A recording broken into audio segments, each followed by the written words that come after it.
God is saying to you today,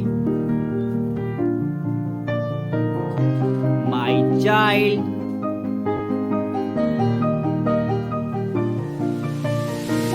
this is your last day crying, worrying, and stressing about that situation.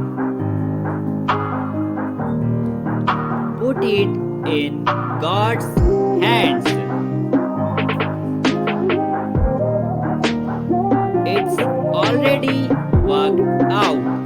God is faithful to fulfill His promises. So, you don't have to worry about the when and the how of things.